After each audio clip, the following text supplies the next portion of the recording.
एक बार की बात है, दूर किसी घने जंगल में जानवरों का एक अनोखा परिवार रहता था। इस परिवार में थे शेरराज शेरू, जो जंगल के राजा थे, और उनकी बेटी छोटी शेरनी माया। माया बहुत चंचल और नटखट थी। उसे जंगल की सैर करना और नए दोस्त बनाना बहुत पसंद था। एक दिन माया ने अपने पिता शेरू से कहा, पिताजी, क्या मैं जंगल के पार वाले हिस्से में जा सकती हूँ? वहाँ की कहानियां मैंने सुनी हैं और वहाँ नए दोस्त भी बना सकती हूँ। अर्जुन पहले तो चिंतित हुए, पर फिर उन्होंने अपनी सबसे भरोसेमंद सहायक तोता चिरकुट को माया के साथ भेज दिया। माया और चिरकुट जंगल के पार पहुंचे।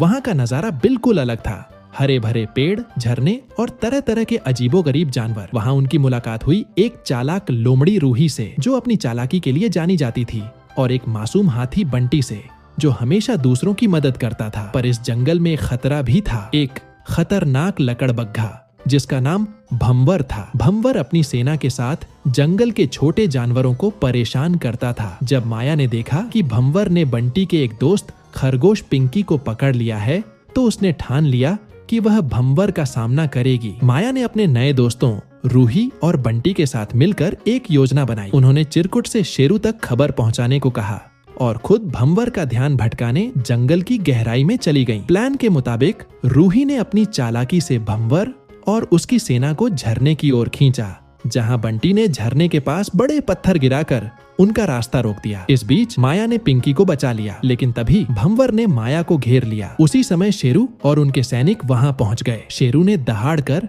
भंवर को चुनौती दी। भंवर और शेरू के बीच जबरदस्त लड़ाई हुई, लेकिन शेरू की ताकत और जंगल के जानवरों के साथ ने भंवर को हरा दिया। इसके बाद शेरू ने माया की हिम्मत की तारीफ की और जंगल में एकता और सहयोग का महत्व सबको समझाया। माया, रूही, बंटी और पिंकी ने साथ मिलकर एक नया संदेश दिया कि साथी हाथ बढ़ाना, जंगल को खुशहाल बनाना।